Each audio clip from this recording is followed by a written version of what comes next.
కూడా గెలిచి రావటం అండ్ అందులో విన్నింగ్ ఫినిష్ చేసి వచ్చాను. సో చాలా హ్యాపీగా ఉంది.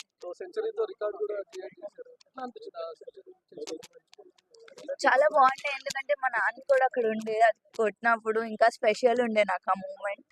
అండ్ ఫస్ట్ సెంచరీ కొట్టినందుకు కూడా చాలా స్పెషల్ మూమెంట్ అది నాకు. లాస్ట్ టైం కాస్త నర్వస్ ఫీల్ అయిపోయినారు, నేను లాస్ట్ టైం అంతా పర్ఫార్మెన్స్ చూపించలేకపోయినా అని చెప్పి, కానీ ఈసారి వరల్డ్ కప్ లో మొత్తం మీ పేరే కనిపించింది. సో లాస్ట్ టైం అంత ఆపర్చునిటీస్ రాలేదు, వచ్చినప్పుడు కూడా ఆడాను కానీ లాస్ట్ 3 runs ఉన్నప్పుడు అవుట్ అయ్యాను ఫైనల్స్ లో. ఈసారి వాట్ ఎవర్ ఐ గాట్ నేను నా బెస్ట్ ఇవ్వాలనుకున్నా ఇచ్చాను, ప్లస్ ఆ ఫైనల్ రన్ కూడా కొట్టి రావాలనుకున్నా. సో నాట్ అవుట్ వచ్చాను. సీనియర్ టీమ్ లోకి ఎప్పుడు వెళ్తారు? ఎప్పుడు పర్ఫామ్ ఎప్పుడు మితాలీది ఆఫ్ కోర్స్, బికాస్ ఆమెను చూస్తూ పెరిగాము. సో యా ఎప్పుడు ఆమె ఉంటుంది.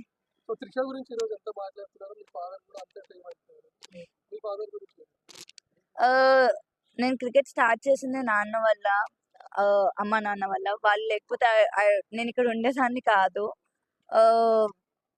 ఆయన చూపించిన డెడికేషన్ కానీ ఆయన చూపించిన ఏదన్నా ఆయన వల్లే ఇక్కడ ఉన్నాను. సో ఆల్ క్రెడిట్స్ వాళ్ళిద్దరికే వెళ్తాయి. అమ్మ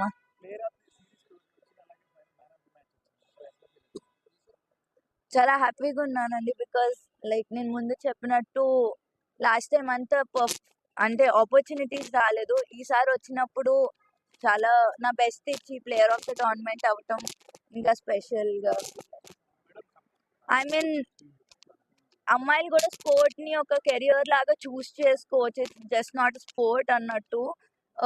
ఇందులో కూడా మంచి కెరియర్ ఉంది, అమ్మాయిని పంపొచ్చు.